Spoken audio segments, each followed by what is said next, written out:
What's up, everyone? Welcome to a True Underground Story podcast. I'm your host, Timmy Burner. I'm with Thrizzy today. Yes, How you doing sir. today, Thrizzy? Man, I'm blessed. Blessed. I woke up this morning, man. I'm blessed. Feel that. So why don't you tell the people a little bit about yourself? Where are you from? I was born in Dayton, Ohio, raised in Troy for a lot of my life, but found my way back here. Was in Tennessee for about 7 years, and been doing music since I was 15. Man, I ain't even gonna put my age out there. Just know it's well over 10 years. Um, but yeah, man, I'm living life. I'm doing what I want to do finally for the first time in my life. It's been about 2 years now, going on 2 years that I'm actually working for myself as a full-time engineer doing music and graphics, man. So before I wasn't even focused on doing things like getting on IG and having interviews with people because I didn't think I had much going on. You know what I mean? But now Right. I'm creating a lot for myself now. Before I was building my sound, I was building my trust with people. As you can see, I got like boards of people who trust my sound. You know what I mean? Yeah. And that's just one out of the many that's around my room.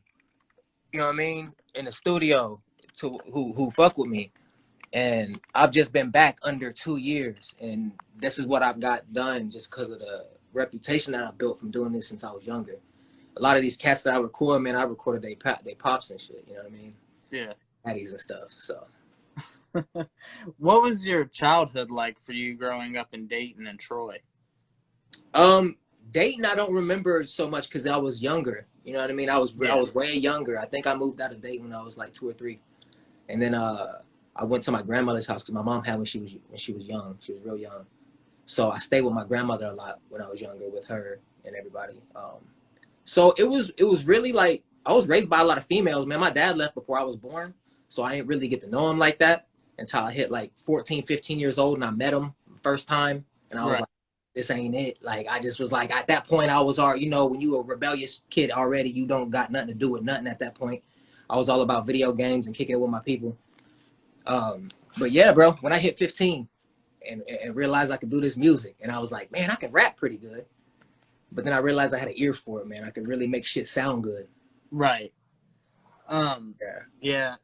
I understand with like the whole pops thing, like obviously not being there is already a bad start, but then to try and come into someone's life when they're in their angsty teenage years, like It was just a rough chances are. time. We on good terms now, so you know what I'm saying? So we on good terms now. We don't talk daily. It's not like a thing we talk or anything, but we on good terms now. Well, that's Ain't good, no man. bad blood. Um, how did you come about the stage name Thrizzy? Oh man. See, it started all the way back when I was rapping. They called me Young C because I was young Cody. And I was the youngest out of the group. Rapping whatever. Then we seen this you remember on MTV they had this shit called Yo Mama? Yeah, Where they yeah, used to do the Yo Mama jokes, right? There was this dude on there telling jokes, his name was Trackstar, right? And he was just like, my homie Leon was beside me. He was like, hey, bro, we gonna and DJ was there, my homie DJ, we was all in the room. He was just like, bro, that's like this dude running the shit. He's like literally a track star. He was like, that's kind of like you on the mic, bro. We should call you Track Star because you're like a star on the track. Like we're gonna put you and call you Track Star. So I went to Track Star, right? Then it was like, bro, you're like, I like the Track Star. We're gonna call you Thrax Star because you like anthrax. You like that white shit that kills people. You like anthrax, so we're gonna call you Thrax. And I was like, I don't like Thrax Star, so Thrax is cool. I'll be like Thrax City, so I put Thrax City together and shit. Then everybody just started calling me Thrax, and I was like Thrax for a little while. Then it just broke down to and this was around the time Drake came out, right? And Drake came out, and I was mad at that time because I was only rapping and I wasn't experimenting with singing as much. And then he came out and dropped his fucking first singing rap album, and I was so mad, bro. I was heated. I was like, he came out with So Far Gone, you know what I mean? And I was just like, oh my God, that's what I want to do. I was like, that's what I've been wanting to do. I just didn't have the balls to try to sing and rap on a song. But then right. this dude come out and do it perfectly how I was going to do it. And then I started like making music like that and really diving into the singing. And people was like, that's like, you're like, instead of Thrax, you're like Thrizzy, like Drizzy. You're like the white Drizzy, like Thrizzy. And it just was stuck with Thrizzy. So people said Thrizzy Thrax, you know what I mean? I still got people to this day who call me Thrax. That they know me from back in the day, like A1s. They still call me Thrax or Thrax City. You know what I mean? Damn. But it just kind of evolved, man. I just let people say whatever the fuck. You know what I mean? It was Young C, and I did never like that. So when somebody was like, you're Track Star, and I was like, I'll roll with it. Like, I'll roll with it. But it's just now it's Thrizzy, man. It's been that for a while now, over 7 years. All right. What kind of music did you grow up listening to? Like growing up with your mom and your grandma and stuff, and her being a younger mom, what kind of music did they have you listening to growing up? Oh, see, the thing was like I had a stepdad most of my life too, bro, and he Okay. all he listened to was like old shit, like DMX, like like and I don't even consider that old, but it's like to me now in today's age, the younger Yeah. kids watching that's old, bro. Like DMX is first flesh of my flesh, blood of my blood. Like I used to 25 years old or some shit like that I now? used to play video games and have that on repeat because that's what he would listen to and that's what I would want to hear as a kid. And I don't even know why, but I would learn the lyrics while I'm slaying zombies and shit. You know what I mean? And I'm like, Yeah. it was just like a nostalgic thing. We always just listen to hip hop, man. I didn't listen to really much of anything else. I would go to my grandmother's house, and from there she would do country, but I could not stand that because as soon as as soon as we left my grandma, like I said, I was only there for like probably until I was like 5 or 6 years old. So a lot of my younger childhood, I don't remember a lot. I just remember being at my grandma's house. But when we got out, bro, I was just wild, bro. I had bad ADHD. I got on Ritalin. You know what I mean? My mom, back in the day when Ritalin was still allowed, giving to children type shit. I don't even know if that's allowed anymore. It is under certain circumstances, but It yeah. is like, bro, like I was, man, people think I'm weird for shaking my leg a lot, bro. That's where all my energy went to. um, so you grew up, listening to like DMX and your DMX, grandma. Craig David, like, literally like 112, Jagged Edge, like that R&B. I loved R&B and like DMX was like the only that really got me into rap. I was like, wow, like Right. rap can actually tell a story with this shit and make you feel some type of way. And the way that listening to my stepdad explain DMX and how he was like, bro, this music right here, type of shit that saved me. This is what I went through, like the streets and the struggle and boom, boom. And I was just like, I didn't really relate to that, but listening to his story and see how passionate he was about this artist, I was like, I gotta hear what he got to say. And I loved it. I fell in love with it. But I never followed that path. I was more on the like, I wanted to serenade somebody. I wanted to use my voice to say something because I knew I had a smooth voice. But yeah, DMX, man, and like a couple, like I said, Jagged Edge, 112. Um, what made you want to pursue making music? I don't know. It's always been in my blood to make it, I think. I don't know. I can't even date back what made me first want to start. I just remember I got a guitar and I sucked at it and I wasn't good at it, but I kept trying until the strings broke and I never got new strings. And I just went from a guitar to a plug-in piano on a bullshit keyboard to try to make beats. And always wanted to experiment with it. I never really knew a starting point. I can't really tell you. Maybe playing video games, listening to DMX for real. It was probably like, man, I could do that too. And Right. try. I remember getting put on the spot in front of somebody one time by my homie, and I wrote a real fast rap. It was back when I thought rapping fast was cool. And I wrote something real fast. I was still in middle school. I was probably like in 8th or 9th grade. And I wrote something real fast, and he put me on the spot and said, rap that fast verse you did. And I was like, nah, man. He was like, do it. And I was so nervous. I talked fast already. So when I was rapping it, it came out so fast, like faster than what I wrote it to be. And it was sweet. And I was like, oh, shit, I actually said my words right. And the dude who I said it to had a studio, and we just started making music. And I can't say that got me into music. I was already writing at that point in time. Right. You know what I mean? So I don't know. I can't really answer that for real. It's been in me. Um, what did like your mom and your stepdad and your friends and family all think when you started making music and releasing it? Supportive as hell. I ain't had nobody who didn't want me to, which I don't know why, but they always supported. They all helped me out, get my first studio equipment. You know, my mom's helped me the most, get my first studio equipment, and just kept pushing for real. She's not the one to show up to a show or anything like that. You know what I mean? It's never been like 100% hands-on. Like, you know, I support you to the fullest, but she'd enable it. Like, hey, you want to build a studio in the basement, go for it. Like, but take it seriously if you're going to do it. Damn. That was cool. You know what I mean? Yeah. Mom's Hey, always cool about it, bro. And the people around me always wanted it. You know what I mean? I did it, and if they wanted to do it, I was one of the first ones to invest into it, to get a bullshit studio, a bullshit mic, put a sock on the filter type shit. Motherfuckers was coming over to my house thinking we was cool. You know what I mean? But looking back at it, it's just like, you know, if you didn't have those first beginning aspirations, bro, I wouldn't be here. Right. Yeah. You gotta live. You gotta live and learn and figure Absolutely. out like what's gonna be best and what's gonna work best. I mean, I'm sure. Obviously, now you've got probably high end mics with all sorts of different shit. Oh yeah, yeah, yeah. Now my setup is, it's not where I want it to be, but it's light years of where it was. Enough It's to all make it about a full time progression. job. Enough to make it a full time job. That's all I can say. So. You had brought up like your friends and family being supportive. Who is Lee to you? He is a homie I met like well into like doing music in Troy. Like I wouldn't even call myself established in Troy, but a lot of people who were doing music in Troy knew about me already. If they were doing any music around that area, they knew that I was the one who was doing the best sounding shit. Um, and Lee heard about me from somebody. I don't even know how, but he hit me up and called me on Facebook and was like, "Hey, bro, I heard you got a studio that I rap."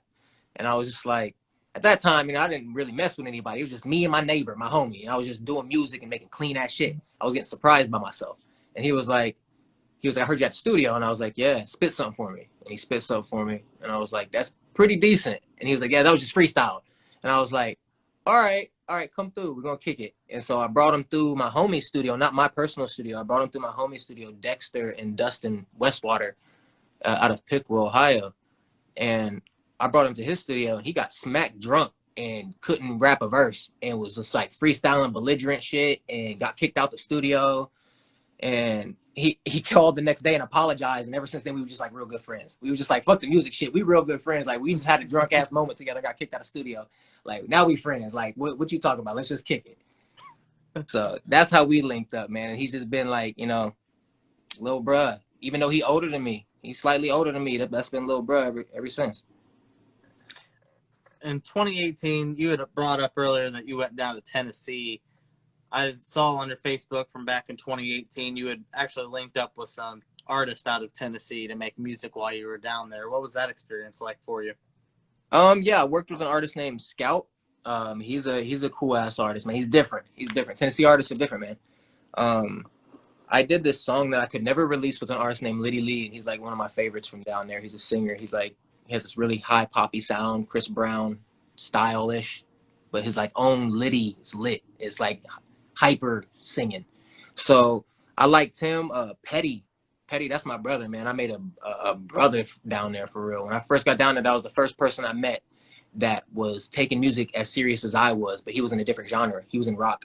He was actually just got off of a band who went on tour with Whitechapel, and they were going to get signed, but they broke apart.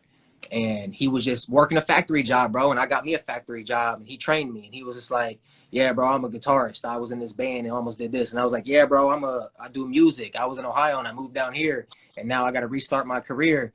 And he's just like, "Oh man, so show me some of your shit." Showed him some of it. He wanted to learn how to do rap. He was in rock at that time. He was like, "I've always wanted to do this rap stuff." So I pretty much showed him how to make a beat, and I showed him my beats, and he was like, "You didn't make this." And I was like, "Yeah, bro, and it's easy." I was like, "I promise you, you could probably do this. If you know how to do drums, you could do this." And he was like, "I know how to do drums, guitar, all that." And I'm like, gave him the programs to do it. He just took off, man. He got a placement with Caskey under a year. I'm like, yeah, you can look it up. It's called Broke on Sunset. Like that was his first placement in the industry. Like, and I was shocked. He was like, "I promise you, within a year, I'm going to get a placement." He didn't tell me with who. He wanted to get Young Dolph before he died, but he couldn't because that's his favorite rapper. Was Young Dolph at the time. So he wanted to get Dolph, but he couldn't, and he got Caskey. And I was like, I was shocked. I was like, "You did it, bro! Like you really did it." And then he just kind of stopped. He was like, "I'm done, bro. I'm gonna pick up this He camera." said, "I got what I wanted." He's like, "I got what I wanted." He stopped, and he was like, "I'm gonna pick up this camera and start making money with this camera." And then we shot a couple music videos together, which I don't know if you've seen Slow Burn. Yeah. Yeah, him and Red 5 Crew shot that. And the one before that, Still Okay, he shot. You know, Petty shot most of my music videos. So that's my brother. I made a brother down there, man. We created together. He engineered the whole Broken tape, the whole Red tape that I released. He engineered that whole tape. Damn. So yeah, I made a lot of good connections that were like friendship connections and deep music connections. Red 5 Crew, they're working on news stations now and like with TV. And they were in a group with me when we were shooting and doing live shows. They were always there doing video work and stuff. Like, still contact with that guy to this day, man. Good people. Are there any like celebrities that have your eye, like a celebrity crush? Nah, Not really. I'm not even focused on that for real, man. I feel like if I get big, you ain't gonna hear a lot of me unless it's marketed the right way. Just because I don't want to be. I can honestly tell you, I would rather be under the radar. That's why I do this engineering shit. I'd rather be under the radar. But sometimes if it happens, it happens. Like if I'm gonna keep making these music videos because I am, and I am an artist to the core, and I'll get as big as it's allowed. You know what I mean? But if Yeah. I'm cool with just making some, if I'm eating good and living good off of streams monthly and features and doing what I gotta do, show wise, merch, I'm cool with that. But I've always said this too. If Drake money happens to behold me, I'm not gonna say no to that Drake money. I will go full blown Drake if I have to. um, who would you say are some artists that kind of influenced your sound? Oh man, Drake, obviously. Let's see, Jon Bellion, man. Like he made me write better and make the songs that I'm making now. Like a Jon Bellion, Jeremy Zucker, um, Dua Lipa, uh, Doja Cat.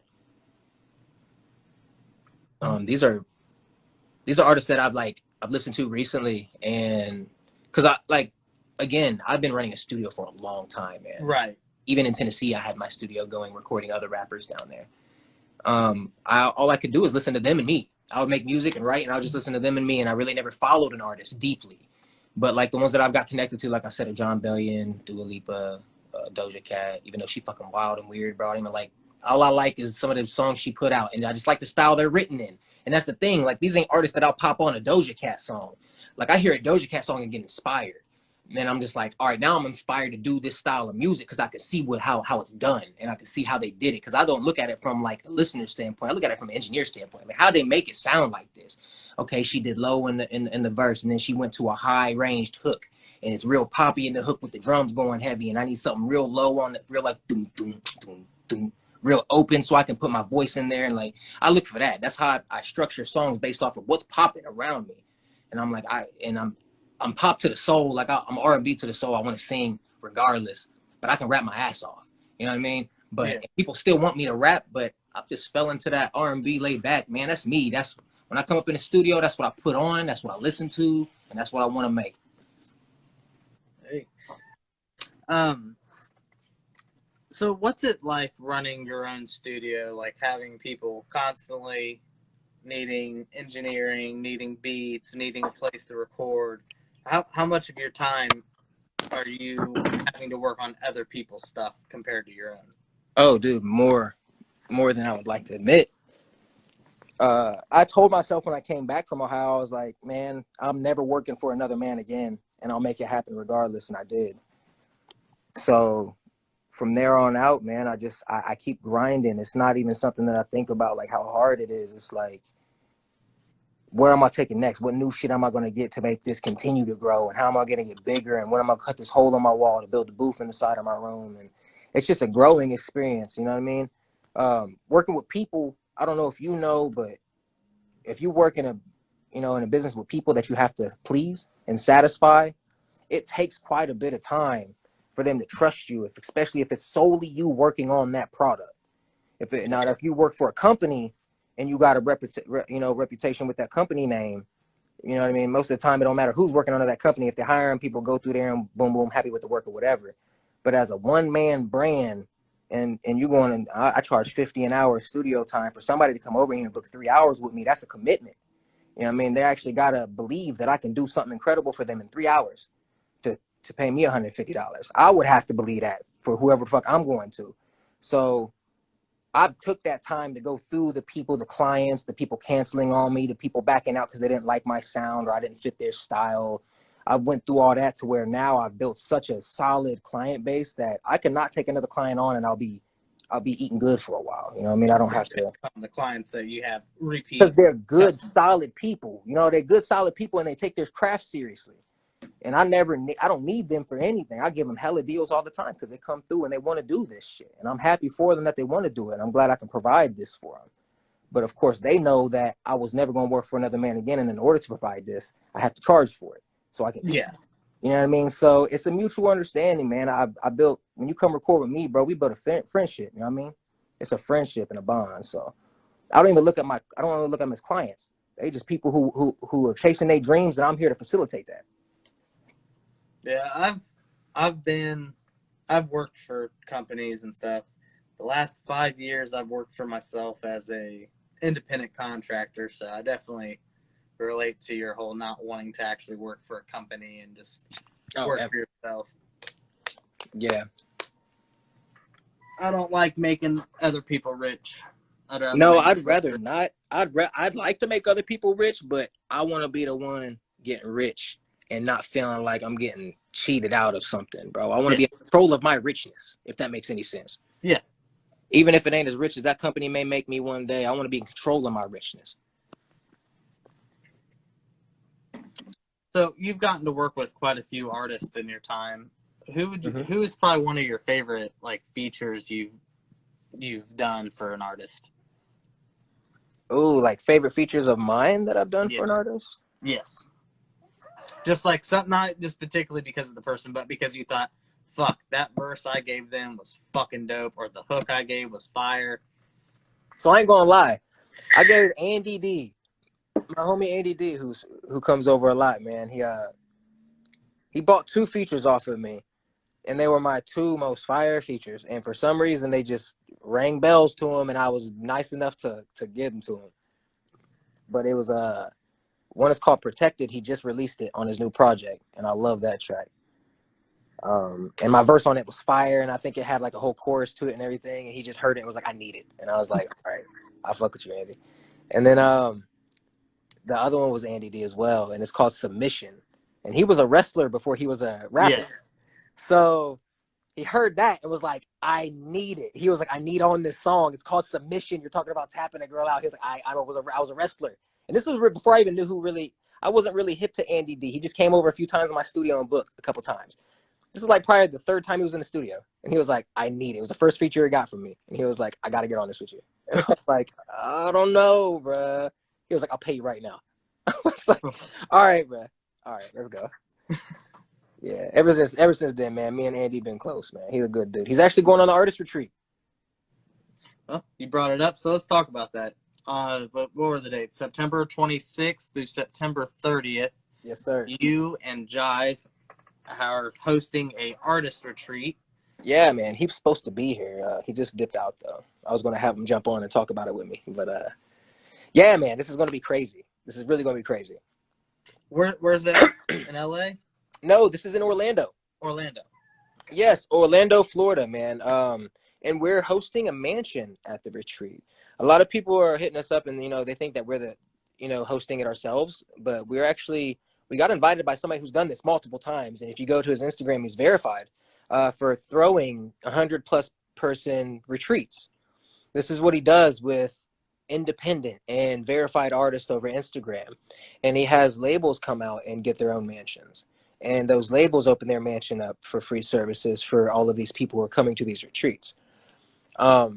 This retreat is different from the one we went to because me and Jxve already went to a retreat. This is why we know that this is like a legit thing that can really help with networking. The first one we went to was in a mansion, and it was over 50 artists in this one mansion. It was a 10-bedroom mansion. Over 50 artists. Now, granted, we were stacked on top of each other, but it was amazing because everywhere there was a studio. There was 2 studios in the kitchen, producers sitting on the couch, people playing guitar, singers making hooks, dropping hooks, beat battles going on. Like, it was just the most, think of like if you're a kid in a candy shop, but your candy is music, man. And it's like everywhere you go, there's a different flavor of something, different style of something going on. So we went to the first one, man, and came back, and we've been talking to Matthew Tuck ever since then. He's threw like 2 since then. We went to the first one, and he's threw 2 since then. I believe this is the 4th one, 4th or 5th. And he pretty much hit us up and was like, "Hey, man, I want to invite you out because this is going to be the biggest one we've thrown yet. We're going back to Florida, and we're getting multiple mansions this time." And I'm like, "Okay." He's like, I can guarantee 150+ people out here because this is what the mansions I've already got filled myself. And plus of these labels and these other A&Rs who are coming out to these own retreats. He was like, "I know you guys run a studio. We'll give you a mansion if you can fill 20 slots inside of the mansion." And I was like, "Bet." So our job was right then and there, fill 20 slots of our artists. You know what I mean? Just hit up the people who come record on these boards and who takes music seriously. Because I know, for one, last time I went, it was one of the most beneficial things I did last year in my career. One, I got over 50 to 75 followers. Damn near everybody at the retreat followed me. And you follow them back. Everything is free. You're building friendships with people because you're there for 5 days with these people in a mansion, making music. You start learning people's style. You start learning what they like. You go eat with them. You know what I mean? Like get tattoos with them. Jxve got his first tattoo there. Like he got the 666 on his wrist, or the 999 on his wrist. I'm sorry, when he puts that 666 on, call him a devil worshiper. I love that. I'm just like, yeah, he got to do it like that. I'm like, yeah, but yeah, he got the 999 on there, man. And you know, he would have never did that if he didn't go there. It was like a brotherhood thing. Like everybody was getting tattoos. I fell asleep. I was supposed to get one right here, but bro, we're up so late. You don't sleep. We're up 4 or 5 in the morning, still making music, jumping in the pool. You know what I mean? So yeah, we got invited to do our own little. So we're hosting our own mansion at this retreat, which is hosted by Matthew Tuck. All right. And if any artist wants to reach out, then you get a hold of you or Jxve, correct? Yeah, reach out to me or Jxve. We have the Cash App, and I can always throw that out there to people. It's Cash App. It's the $ artist retreat. Opposite. Literally simple as that. Hashtag or money tag, whatever the hell that's called. Cash tag. Is that what they call it? Cash tag? I think it's hashtag. Yeah. Hashtag artist retreat. That's what it is. So it's real simple. Hashtag artist retreat. Right now we have like 9 or 10 slots paid for, and the rest are promised, but like no one's paid. So we're going at a first pay, basis. If we get all 20 slots filled, then we might have to hit up Tuck and get another mansion, because I don't want to deny people who wants to come and pay for this. You know what I mean? And we may even have talks to where if we don't get another mansion, to see if they can come in our mansion. I just don't want to have people crowded on top of each other. That's why we kept it at 20, because we're getting a 10-bedroom mansion, 2 people a room. That's flexible. Yeah, that's pretty reasonable. That's reasonable. Most people want to go with somebody anyway. It makes the trip cheaper. Yeah. We have a bunch of people renting cars, so we have people taking care of if they need rides. You know what I mean? A couple of people hit me up and was like, I don't know how I'm going to get there. And I'm like, don't worry. I got people who's renting cars who need help paying for gas and getting there. You know what I mean? So you can just throw this little bit of bread that you was thinking about having to rent for yourself and your homie right with these 2 people who's already getting to rent a car. Throw in on with them, make it cheaper for everybody. Meet some new friends, and a lot of these people know each other. So ride with each other, have fun, get up there. And by the way, tickets right now from Cincinnati to Florida, fly out of Cincinnati. Don't fly to Dayton. That's expensive as hell. Just letting you know. Don't do that. It's quick. It's convenient. Whatever. Go to Cincinnati. Drive somewhere else and fly out of there. But if you fly out of Cincinnati to go to Florida, to Orlando, like, bro, it's 90. And last time I checked on Priceline, it was like $98 there and back. That's there and back. That's like $40-something a trip there, $40-something back, bro. Like, I couldn't believe it. It was under $100. So just do it, man. Just come out. If you really take your shit seriously, just come out. All right. So that brings us to our first game here. Oh, we play games. Okay. Yeah. So I had you give me a list of artists. You gave me 5 famous and 5 underground. I tried. 2 of your underground and then 3 famous artists. I'm afraid. So we'll start with, I don't want to butcher his name. Is it Rhea? It's Raya. Raya. Okay. Yeah, it's Raya. So Raya only had 1 album. So why don't you just give me like your top 5 tracks of his? So this is okay. So that's released. Yes. Oh Jesus, man. Because the thing with Raya, bro. Before I even answer that question, bro, Raya probably has recorded more songs than a lot of people in my studio, and he's under management, so he doesn't release much now. But has so many songs stacked up that I can name for you, like "Let It Go," "Just Go." What is the one he just released one too? Oh yeah, I don't remember what that His most recent,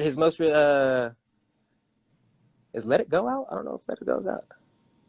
Just Go ain't out. I know he just did that one. Man, I do so much music. This is the worst game. I do so many songs with so many artists. And he does so much over here. Let me think. 5 songs from him? Yeah. So you do cover art for him too, I believe. I saw that. I do a lot of his cover art, and that's what I'm trying to think, because I do a lot of cover art for everybody, so I can't even think of the names that I put on his damn cover. Man.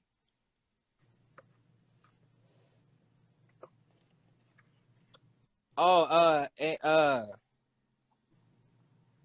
Poetic Angel was definitely one.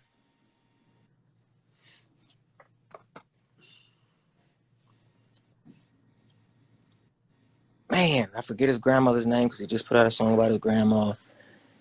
See, now you're gonna get me in trouble with Riot because I don't remember the man's songs titles. Now you're gonna be like, bro, you don't remember my songs like that, gang?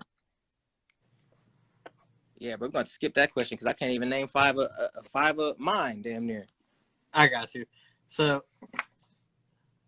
with Damn, my you, bad, Riot. I love you, bro. you would also give me Michael Jackson. Yeah. As an artist. Yeah. There's way too many of his albums to write down and try and do that. Yeah. So why don't you just give me your top 5 Michael Jackson songs? Okay, so Man in the Mirror, Blue Gangster. I don't know if you hip to Blue Gangster. I don't think I am, actually. Yeah, you got to get hip to Blue Gangster. Chicago. You got to get hip. I know you ain't hip to Chicago either, because you know why? Because people ain't hip to that album that was dropped posthumously. People slept on that album.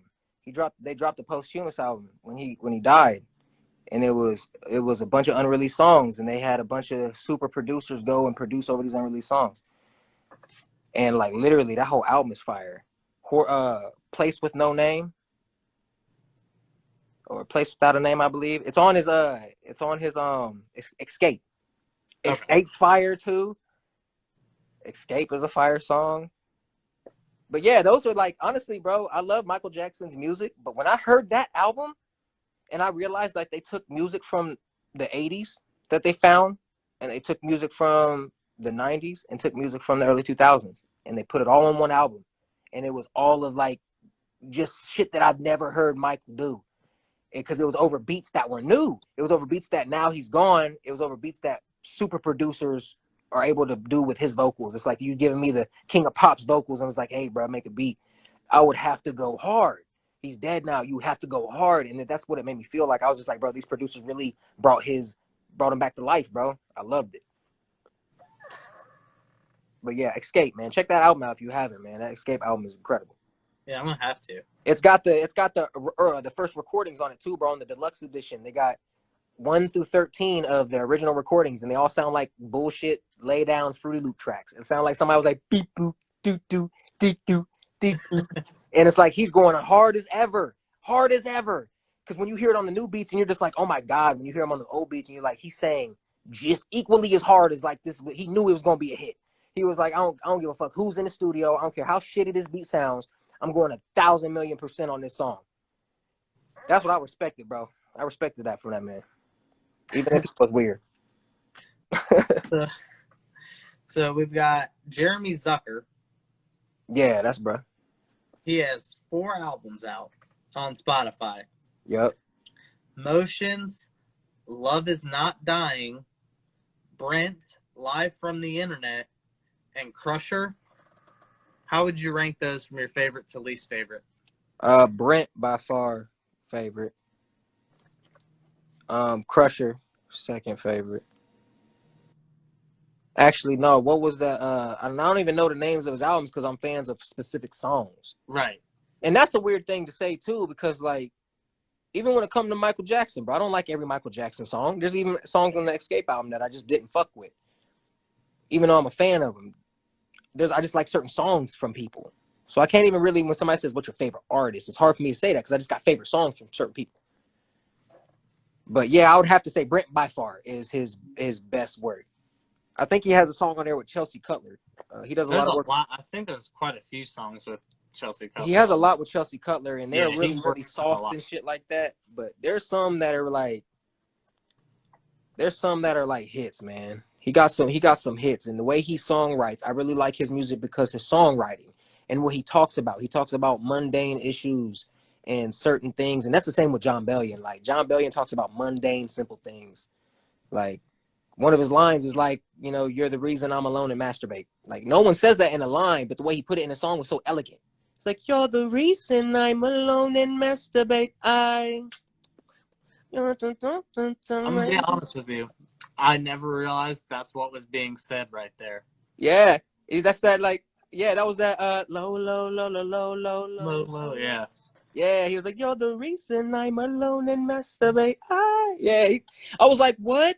I was like, "That's a what?" I was like, "No way did he just get away with that and make the song still sound beautiful."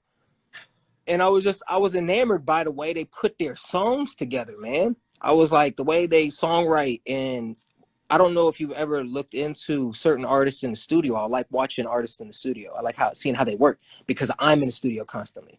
So I like learning. And Jon Bellion posted a lot of like behind the scenes of when he first got signed and going into these houses and renting an Airbnb for 3 days and making, Billboard songs out of the Airbnb. And I'm watching this process and watching him do his thing, and then watching him get signed and watching the videos from there and seeing that he makes these beats and he brings in people to make these beats for him. That's what I strive to want to do, man. I don't want to do this all by myself. I want to be able to call up my homie who's amazing at guitar and bass and be like, hey, bro, come to this fucking multi-million-dollar studio because I'm signed and I can afford you to pay you to come and lay your track down now, and I can get this symphonic band to play this 10-second skit in the middle of my song because I could do that because my budget for this album allows it now. And I see him documenting this and talking about it, being like crying at the board, writing lyrics, being like, I have to top my next hit. I have to top my next one because they're counting on me to top my next one. And I'm like, I want to get to that. I want to get to that.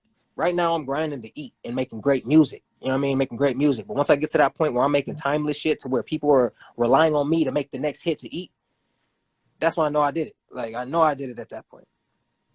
It's going to get there too. It's going to get there. I know it is. Too much stuff moving in the right direction, bro. How long have you been listening to Jon Bellion now? About a year and a half, 2 years, literally. Not even that long. No, I want to say maybe 3 years. It's probably been 3 years. Probably since Glory Sound Prep came out. I think it's before that. It might have been before that. First song I heard from him was Low. So when Low was dropped, the music video came out, and I heard Low on the radio. And Yeah, that would have been in 2016, The Human Condition. Then yeah, that was a while ago. Yeah. So I've been a fan of him since Low. And the weird thing is I like took a break from listening to him, and then I came back and he dropped Glory Soundprint. And I was just like, wow. He made this song called Mama, I think it is. And it was a song to his mom. It's actually about his mother's mom, about his mother being a mother to her mom when she gets old and dying.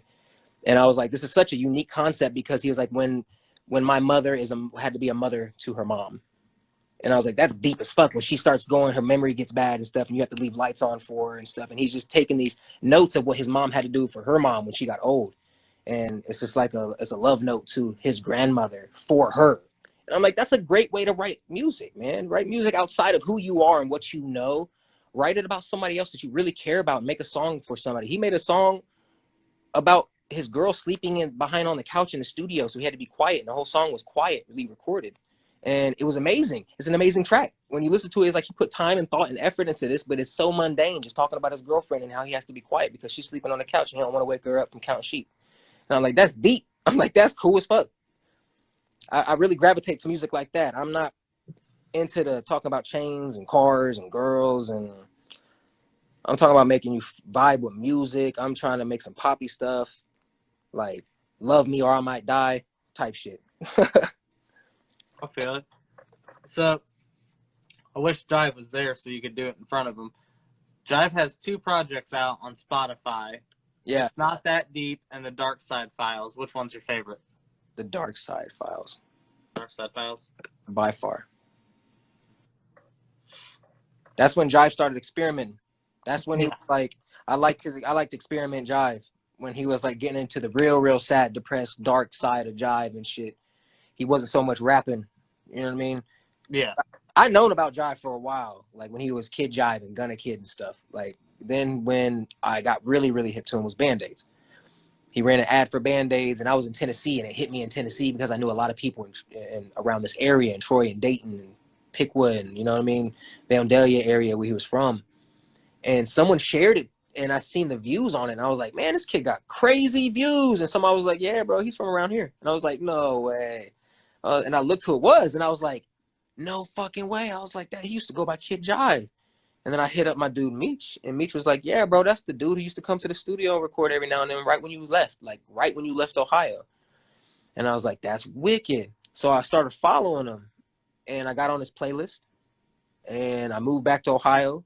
And it was probably like 4 years later, I moved back to Ohio, and I was like, hey, bro, I'm in Ohio. We got to link up.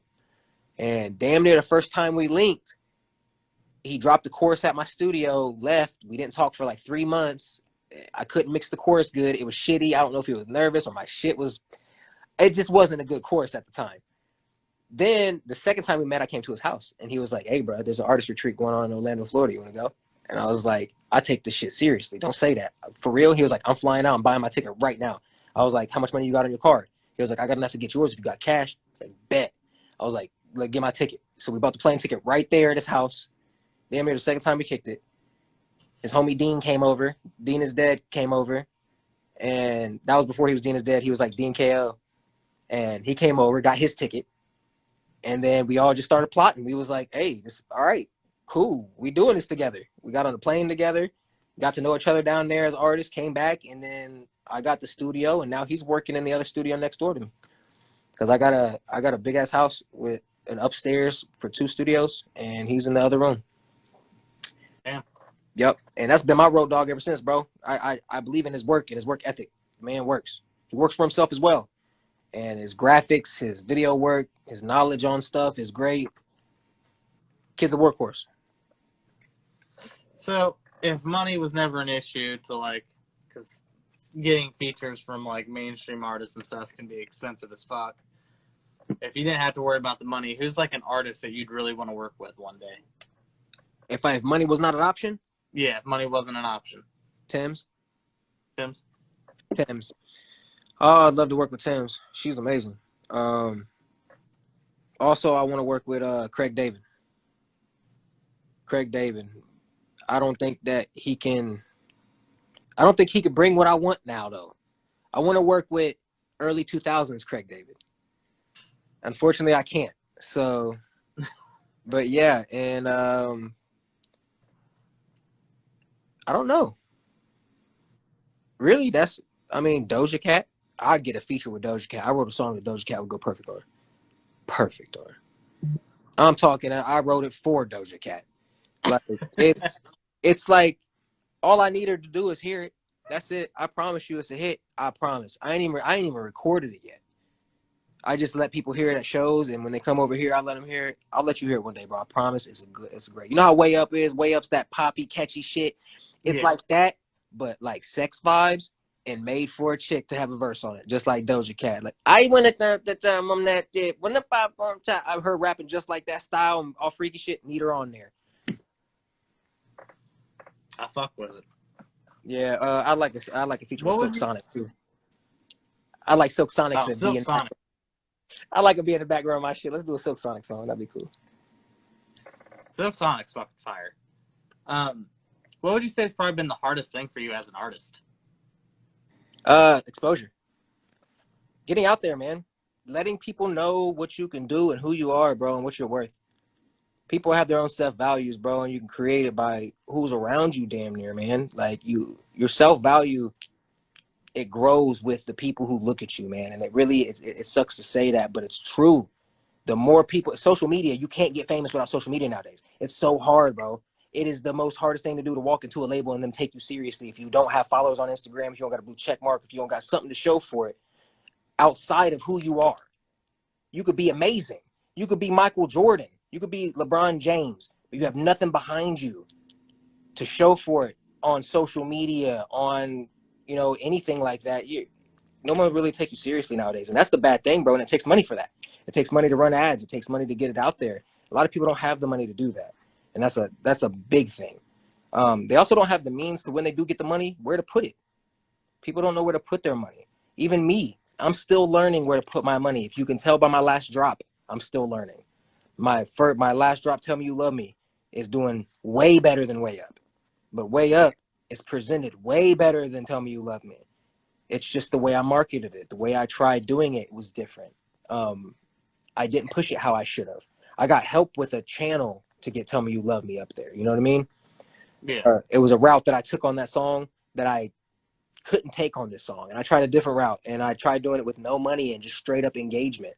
And it worked to a certain degree because looking at the likes and the comments on my Way Up video compared to the Tell Me You Love Me video on the dude's page that got 74,000 views, you know what I'm saying? The views are cool, but the comments and the likes on Way Up mean more to me because I know they're so organic to my fan base and who I represent compared to me being posted on some almost a million follower channel with his fan base. Granted, his fan base likes my type of music. That's how I got on there because it fit his style. But I feel like the organic route is the way to go, man. And that's the biggest thing as an artist is growing organically. You can't do it sitting still. That's one of the reasons I'm throwing this artist retreat, bro. We could have easily said no and paid $300 to go ourselves and not gave this benefit to anybody else. But instead, we decided to take on board this mansion to fill with 20 people. You know what I mean? Because we knew we could. And we knew there's people out there that want to do this.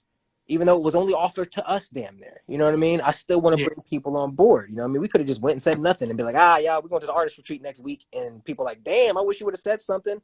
We could have did that. But this is going to make it bigger. This is going to bring people from around this area to let them know that it don't cost a lot to travel. People are so scared to spend money to go out of state. There's people ain't never left Ohio, dog. Can you believe that? There's people our age that ain't never left Ohio. Have you left Ohio? Yeah. Yeah. I've left the country. Thank you. There's people who ain't did that yet. They're scared, bro. They don't know how much it costs. They don't know that they're gonna go broke. It really don't cost a lot. It takes research and it takes knowing what you want to do with that trip, man. And this is a beneficial trip for $300, bro. You can't beat that to stay in a mansion for 5 days with a bunch of artists making unlimited music for free. That's why I like doing shit like this, man. I want to give it to other people and let them know that, bro, not only can you come to record in my studio, get awesome sound, you also have a benefit of knowing me. So when I do shit like this, you can be a part of it and meet other people that expend. I might bring somebody there that Matthew Tuck likes more and give him a mansion. They'd be like, damn, I didn't know you engineered that good and you do this and you know this person and this person, bro. I'm going to give you a mansion next time. Or can you come facilitate my other mansion over here? I need your help. You know, who knows? Somebody might get a gig engineer and an artist down there. I know I did. I came back with money in my pocket because people wanted my services at the end of the retreat. People hit me up like, bro, your engineering was amazing, bro. How much for stems? Yeah, $100 a stem, bro. $100 for your stem. Send them through. I'll mix your song, give it back to you in a day or two. I got business from that, man. It was great. It's a beneficial trip.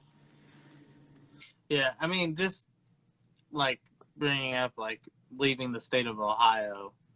Like the town I'm from, I know people that the extent of them leaving our town was just to go to Dayton, to go to the mall, And that was hurting pockets. Yeah, like they've never moved from our hometown to experience other cultures, other ways of living, what life's like outside of that town. Like you get comfortable. I've always wanted since I was a kid to move away, so I did. I mean, I've only moved an hour away, but it is what it is. I'm now an hour from my hometown, but I'm 20 minutes from Cincinnati. Yeah. So I can go do whatever the fuck I want. If I ain't got my kids, I can go to Cincinnati if I want to. Just fucking a bar every 2 feet. Yeah, bro. I can find some shit to do. It just moving in general, going out and experiencing things, it helps you grow not only as like a person, but like as an artist or a business entity, whatever it be. Moving helps you grow. Always, even if it's not a permanent move, if it's like I said, a 5-day trip move, a 3-day trip, going to a studio that's not your normal studio. I tell my clients that all the time. My people who come here, I tell people who like, and even my regulars, my friends, I tell them like Andy D and Big Chief, people who come record me damn near every other day. They come over here a lot. I tell them like, bro, don't get stuck coming to me because I'm good.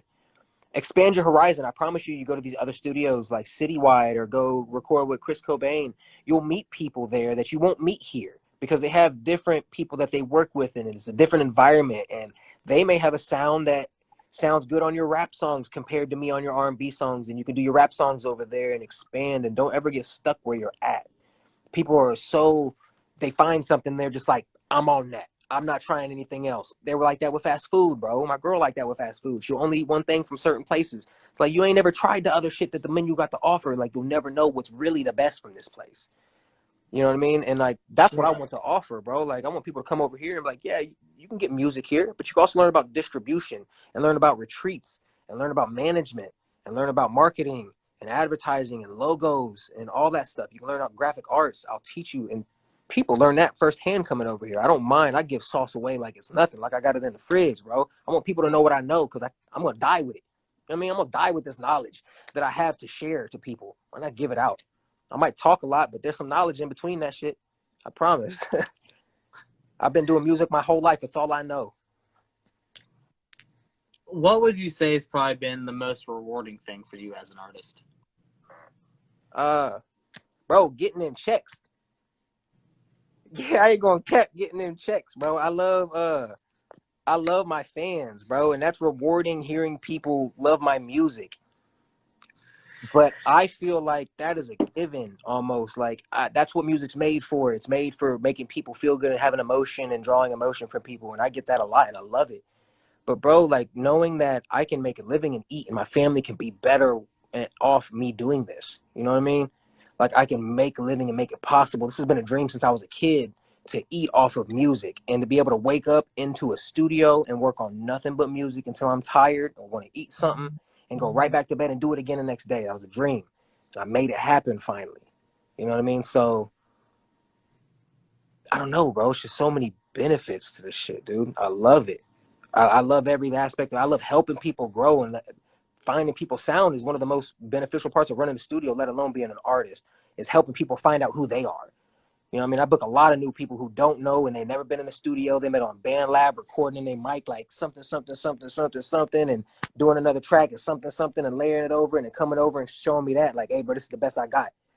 I love giving them a product to go back and be like, they feel bigger than what they are. You know what I mean? And Yeah.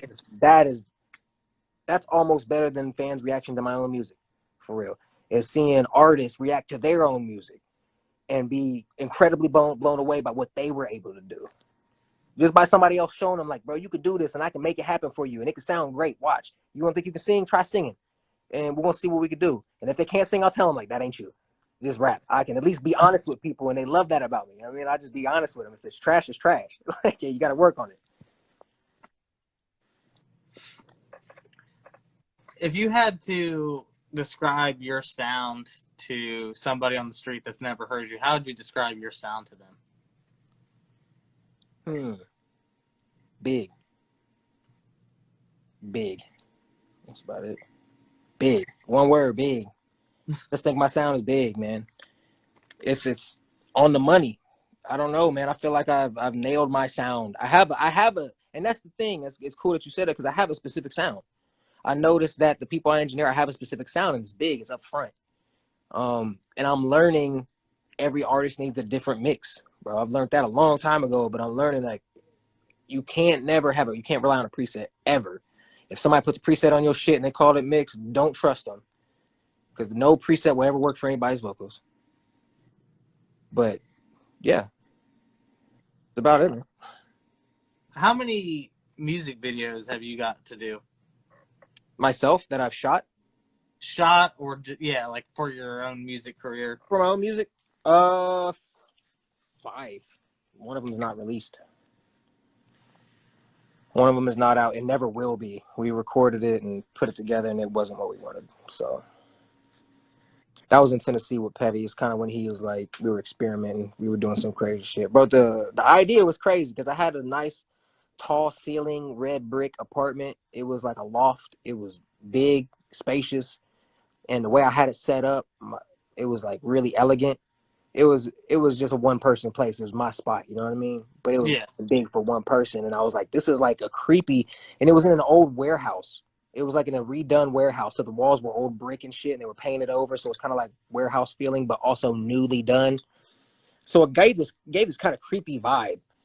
And we put lights all around the room, and I got a bunch of paper with stuff, and I spent hours and hours scribbling words, like fucked up words on these papers and crumbling up in balls and throwing it all over my room and crumbling up and throwing it everywhere, breaking pencils, shaving pencils down to the brim, putting chalk dust on my hands, getting myself all done up. I let my hair grow out. I got real rough for this video because I wanted to look like somebody was going crazy in their mind, in their house.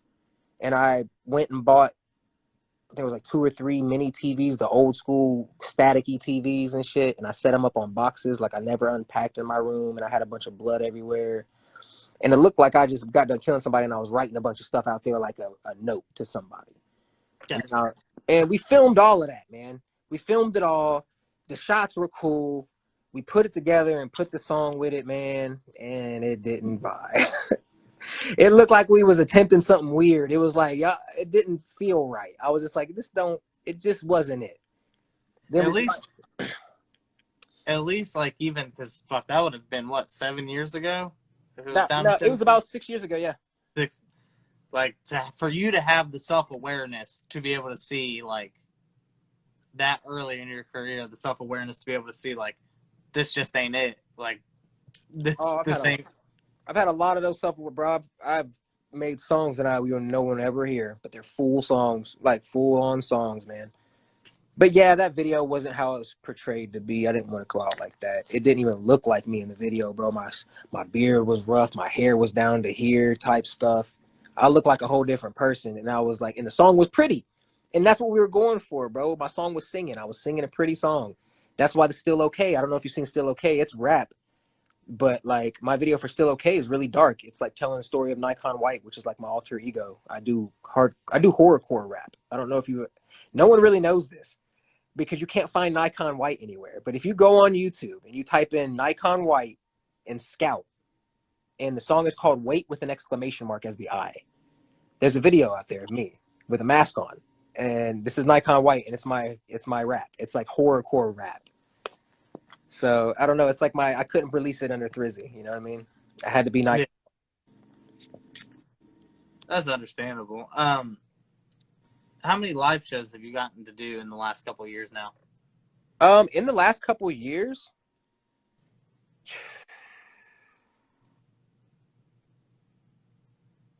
20. 20? Around 20. Around 20, bro. I'll be honest with you, bro. Back when I was like 19, 20, 21, 22 is when I was like in Pickle, Ohio, doing boomerangs every weekend. I was running boomerangs every weekend, throwing shows with the Crown Clique. That's where we were going under and shit. We was at boomerangs every weekend. We were doing shows in Troy, where it was Monkeys. They used to call it Monkeys at the time. It was a pool place that got shut down because of fights, I believe. We used to go out Stubby's almost every other weekend and have shows at Stubby's in Vandalia. So like I've done hundreds, countless shows where I got door money off of it and performed off of it, and then countless shows of me just going as a guest performer and opening up for people. And I've been in New York City twice. I opened up for Joel Santana once in New York City. So I've done hundreds of shows, but recently they've slowed down a lot now that I've been running my business. Now that I do graphics and run a studio, like it's like I got a full day booked here, $400. You know what I mean? I can make this $400 here, or I could go do a show for free over here this weekend. You know what I mean? It's like, no, would I rather miss a $400 Saturday or do a show that I'm not getting paid for unless I throw it myself? You know what I mean? I don't know. I feel like I'm super underrated in this area, bro. And I hate saying that, but I've been around so long. And so, bro, every one of these big artists that are popping around here that's popping, C Money. I fuck with C Money heavy. Bubby. I fuck with Bubby heavy. They my bros. They my people. But I'm not on their level. I'm not on their status, bro. I just don't got their fans, their followers. I don't got that. I don't know what I'm doing wrong in marketing or whatever, but I've been doing it equally as long, if not longer. You know what I mean? I mean, even C Money said himself, he was just like, bro, Thrizzy underrated, bro. Thrizzy's an underrated artist. I've heard Bubby say it. I'm underrated. It's just, it takes money to get rated, apparently. Right. Yeah, I would actually love to hear you work with those two guys. I think you guys would be able to make some like real heat. We've all talked about it too, man. Me and C Money are meant to get in the studio already. We've talked about it. Me and Bubby talked multiple times about getting on songs. He's actually probably waiting for me to send him something, to be honest with you. Me and Bubby, I made a post about it a while ago, probably like less than a year ago. When I got back to Ohio, I was like, hey, I'm back now. Y'all want a Bubby and Thrizzy song? Like, yeah, so shout out to Bub, man. He's doing big things. He just got a bench put out there with his name on it, man. Dedication to him. Oh, it's well deserved. Well deserved, man. He's been putting in that work, bro. What would you say is more important to you on Spotify, your monthly listeners or your followers? Monthly listeners. Monthly listeners. Maybe. I don't know. It's weird to look at it like that because when you look at it, that's what people really look at. When they go to see how popping you are on Spotify, they're gonna go to your monthly listeners. They're not really gonna go to your followers. At least I Yeah, I'm don't. probably the only weird motherfucker that has the app that lets me look to see how many people actually have in followers. No, I got that. If you're an artist and take your music seriously, if you don't have like Spotify for artists and Apple Music for artists to see all of your stats, you know what I mean? And then you have like that side app that shows you who's following who. I have mine's like Spotty Stats is what it's called, but they're changing the name of it. Yeah. But it's like just for a general consumer, you can look up an artist. It'll show you their top 5 songs. It'll show you any playlist they're in. It tells you their monthly listeners, their followers, and their popularity rate. I feel like I had that and I got rid of that. I don't know why I feel like I had that though. I just do it because I'm always curious. Like, that's how I try and check to see if people have like bot streaming. Because if you have a million fucking monthly listeners on your Spotify, but only 500 It'll show followers, you that. Yeah, it'll show me It'll that. show So I you know. that. Hey, tell me, bro. Can you tell me right now if Tell Me You Love Me got some bot streamers? Because a lot of those plays came from being in the playlist of Dynamic, the person who posted me. I can after this. Yeah, I want to know. It's on my phone. I'll message you afterwards. Oh, you can say it live. I just want to know because that shit boosted up, and I was like, hey. And I fuck with Dynamic, bro. He posted Doja Cat 7 years ago, dog. Like he posted Doja Cat before she was popping. Let me see if I can get. There's a website for it. So I was like, if I close the app, it'll close out the video. I don't want to fuck that up. Yeah, dude gets mad views, and bro, I submitted to homie's channel like 4 times and got denied. 4 separate songs, and I finally sent Tell Me You Love Me, and he was like, I'd love to post this on the channel. I need the lyrics. I need it by this date. I need the wave. And he was like, I was like, oh my God, I got one. And he posted it and it went up. It went bananas. The song went bananas. I got tons of followers, YouTube followers, subscribers off of that. Like it went bananas, man. But I want to know if it went really bananas or did it fucking go algorithmically cheated bananas. All right, so I'll work on that while we're doing this. My God. Brings us to the next game I've got here. Now, I know you don't pay attention to a lot of newer artists because you're very busy. I suck, man. I get broad attention to artists. People bring them to me and be like, hey, you ever heard of this artist? I'm like, nah, bro. Play the song real quick. And I listen to it. I ain't heard that. So this game I have is This or That. Yep. I present 2 artists, and you'll tell me which one you'd rather ride around listening to their music. All right. It's not local artists. I don't do that. I had somebody worried when I brought up the game to them. They're like, I ain't about to do that with local artists, man. You're about to start fucking beefs with people. I was like, nah. No, I keep it real who I'll ride around to. So, Tory Lanez or Chris Brown? Tory Lanez. Bruno Mars or The Weeknd? The Weeknd. Erykah Badu or Lauryn Hill? Ooh. I knew he was going to have a curveball in there, boy. Oh, there's quite a few in here. All right. Erykah Badu, bro. Erykah Badu. I love Lauren though, man, but Erykah Badu. Lauren, if I want to go back to them hip hop roots. Got Stevie Wonder or Michael Jackson? MJ. Sorry, Steve. Music Soul Child or Drew Hill? Music Soul Child. That's my dog. What? I ain't heard, man. I ain't listened to music in a minute. Oh, I just dropped a new song. Music, bro. Oh, half crazy because I can't leave you alone. Bro. I can't give you the next one because it's a gimme because you said you listened to him all the time as a kid. So we'll go to the next one after that. We got Jay-Z or Nas? Jay, all day. Tupac or Biggie? People gonna hate me for this one, but I'd rather listen to Biggie. You would actually be surprised. I want to say more people have chose Biggie than Pac. Real talk? Real talk. Like, oh my God. More people have picked Biggie. Yeah, people gonna hate me for that one, but bro, I'd rather listen to some old Biggie. I'd rather bump some Biggie before I put on a Pac. And I fuck with Pac. I'll bump him too right afterwards. But like Biggie getting spun first if I had to choose. Keith Sweat or Luther Vandross? Keith Sweat. G With Unit. his razor voice, sounded like an electric razor. G Unit or Slaughterhouse? G Unit. I was in the G Unit era though, bro. I actually had a G Unit shirt, bro. I ain't gonna cap. I had a G Unit shirt. I'll never put it on again, but I had it. Machine Gun Kelly or Kid Cudi? Kid Cudi. Kid Cudi. All day. XX Tentacion or Juice WRLD? Damn. Juice, bro. Oh, Juice. Juice. X is, bro. I wish X had more. Bro, I'll say this. I'll say this about that one. I wish if X was alive longer, bro, I would have loved to see what would blossom out of his fucking music, man. Because he was on to something.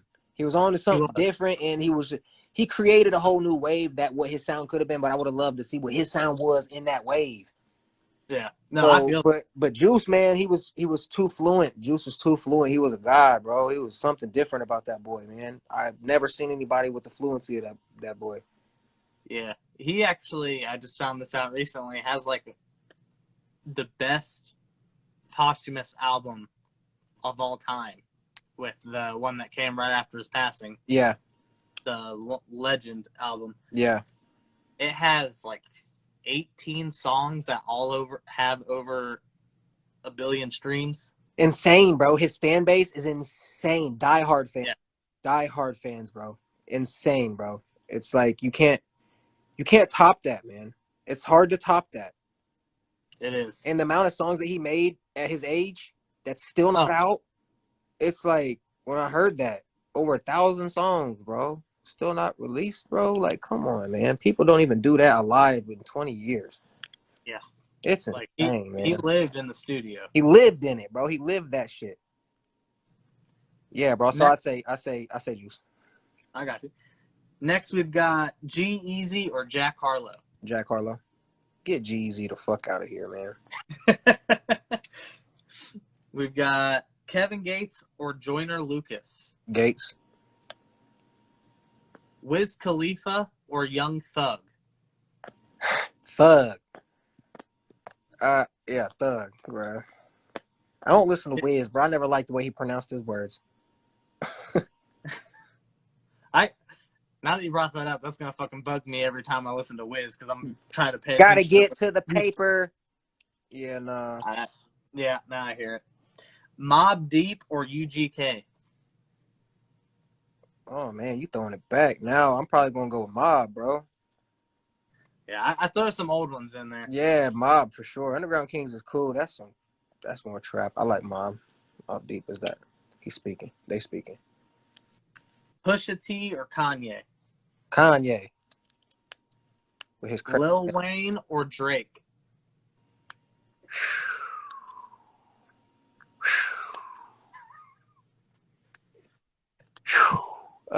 Man. Now you saying if I had to listen to him and one of them got to go, like Drake. Drake. Yeah, I take Drake over Wayne, man. Drake more my style, bro. I feel what Drake got to say more. But I know homies of mine that'll say Lil Wayne because they don't feel what Drake got to say. They feel Wayne got to say more. You know what I mean? It's just the lifestyle they lived and, you know, what they grew up with, what they like.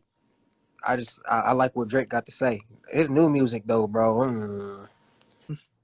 I'd rather listen to new Wayne than new Drake. I say that. I feel that. We got Gucci Mane or Jxve. Damn.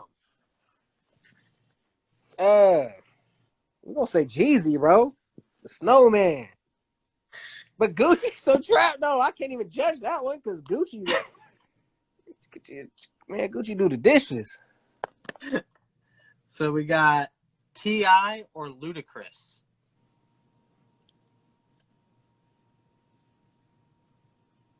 And Luda. Luda? Yeah, I fuck with Luda. Outkast or Wu-Tang? Outkast. Eminem or The Game? Eminem. How many people pick the Game out of Eminem in the Game, first off? Since I added that, everyone has went with the game because they could base it off writing around and not lyricism. Oh, we are doing the riding around, right? Yeah. You ain't catch me riding around the M. I'm just saying. I fuck with M though. If I had to listen to one or the other, I'd listen to M though. Real talk. But not his new shit. Like there was something about M's music before. I don't know. But if we riding around game, I guess yeah. But who I think better, M. Yeah. I keep forgetting we ain't doing who you think is the best or like who you like more. We got 50 Cent or Jadakiss. Jada. Jada. Yeah. See, now it changes my opinion on things. Why is that? This one's also kind of throwing it back. E40 or Twista? Twista. Twista. I'm bumping Twista. Do you listen? Have you ever actually give E40 a listen? Because he be saying some shit, man. E40 be saying some shit, but I'm fucking with Twista, bro. I like I feel Twista. that though. I don't know. I like Twista's fast rap though. I fuck with that. Yeah. E40 just E40. I don't like the way he pronounces words. All that. I don't like that. I can't do all that extra shit. I got you. Yeah. Yeah. Twista actually just released an album or an EP, not like within the last year. No shit. It was pretty fire. Oh, marketing must be trash. Yeah, it wasn't very marketed well. We got The Locks or Dipset. Dipset. Goody Mob or Bone Thugs and Harmony. Bone. I'm from Ohio, man. Yeah, that's true. What's funny is everyone that I've interviewed from Ohio has instantly said, "Got to give it up to the home team." Bone, bro. What? 21 Savage or Kodak Black. Oh shit. Yeah, that's a good one too. Cause I fuck with them both heavy. I ain't gonna lie. I say 21. 21. I'm bumping 21. Absol or Schoolboy Q. Schoolboy. That oxymoron album, man. Yeah, bro. Oh man, that's why I picked Schoolboy. Like that album alone is fire. Yeah, that album alone. That album alone beat that. Last one. All right. Last one. J. Cole or Kendrick Lamar. Ooh, he got the heavy one at the end though. Damn. Oh. I'm listening to Cole. I'm bumping Cole. If Cole and Kendrick put an album they're both out, fire artists. So like, if I had to take Cole or Kendrick, if they both dropped the album on the same day, and I was like, I gotta go across country real quick, and I need an album to jump to, and I had a choice, I'm putting on that motherfucking Cole. I feel it. Are you a smoker? Yeah. Before I ask this last one, Swishers or Backwoods? Swishers. If I had to choose. Yeah, I can't do the harsh backwoods, bro. Fuck the harsh backwoods, man. So, we had brought up like your friend Raya, who you said is sitting on a fuck ton of songs. How many songs do you say you're sitting on? Me? You don't have the exact number, but my songs that I'm sitting on. Yeah. I can damn near tell you the exact number for real. That's what's crazy. But I ain't going to. What up, Jxve? Hey, Jxve is back in the building. Thank God we skipped that segment. We were talking about your music.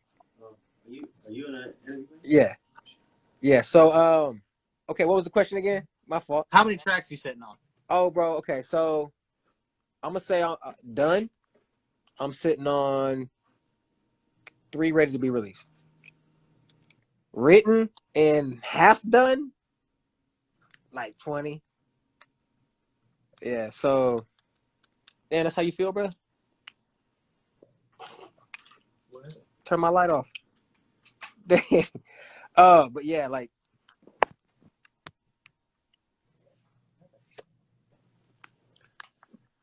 My light went off. Man, my dude came in here and ruined the vibe on me.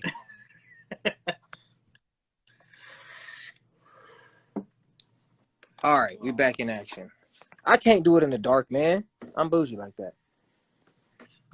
But yeah, so I got like 20 songs. Got 24? Yeah, I'm gonna be dropping a lot here soon. But like I said, I got 3 on the back burner, ready to go. Ready to go. I got one that I got to shoot a video to with Spencer Wolf, actually. Speaking of shooting music videos, you just recently released the Way Up music video. How about you tell me a little bit about like the creative process behind creating that music video? Oh man. Okay, so I'll start with the song because the song was made for the video, which is crazy.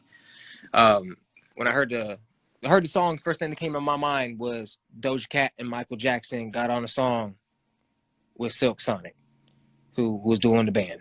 And I was like, that's what I'm gonna write this like. I'm gonna write it real poppy, real vibey, and the beat just made me think skating rink.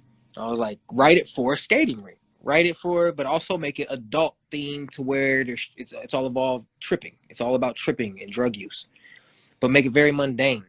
You know what I mean? Make it very like open to where you're not really expressing it that well. And that's where I went. And then I wrote the song out, got the lyrics where I liked them and where I wanted it. Went over it a couple times. I had Jxve help me with the second verse, just to make sure it's where it needed to be. And then I took it to Spencer because I've been known Spencer for a little bit beforehand. He came over and did some audio work on a couple songs for a couple of his projects over here at the studio. And I showed him the song and I was like, this is what I want to do. I want to do it in a skating rink. And he was like, we can make it happen. So luckily I linked up with the owner of Skate World of Vandalia. Before I was going to pay $1,000 to some dude in Sydney at his skating rink. And I was going to pay $1,000 just to shoot for like 4 or 5 hours. I was like, hell no. So I actually came up with a plan, because that's what I thought I was going to do. I came up with a plan to have this drive pretty much to be like, hey, you get services off me, all this money you donate, and it's going to the music video, and I give you services discounted. You know what I mean? Give you discounted service for what you put in. I'm giving you like double your time and hours studio time. I raised $1,000 within a week, to get this video. Before I paid the dude, I got contacted the night before by Michael T. Clark, which is he runs Skate World of Vandalia. He was like, hey man, I seen you're shooting a music video in a skating rink. I'd love for you to come get some shots at my skating rink. And I was like, what's your skating rink? And he was like, Skate World of Vandalia. My dad is the owner. And I was like, oh bro, do you mind if we shoot it over there? And he was like, yeah bro, please come over here and meet with me. And I went and met with him and we talked about it, got it for free. So the $1,000 went into the props and the set pieces and the hair and paying the band. They didn't even want money. I was gonna pay the band. Like I set money aside. They didn't want money. They just wanted to be in the video. That's why I fuck with them heavy now. Like I fucked with them before, but bro, they just being in the video out of love was amazing. You know what I mean? So I gave people free sessions just for coming out too. People came and Andy D got some free sessions because he pushed Spencer Wolf in the wheelchair for the rolling shots. You know what I mean? It was a team effort, man. Everybody in that video either knows me personally or works with me closely. So it was a personal video, man. It was fun. And shooting the video itself, Spencer Wolf is a monster.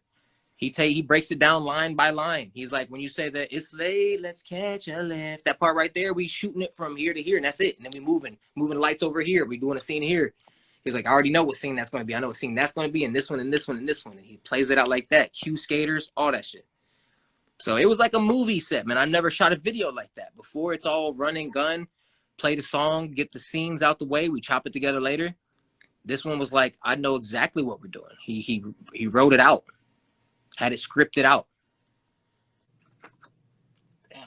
Yeah, man. So he's a professional at what he does, man. That's why I'm blessed to be able to work with him on these next 2 videos.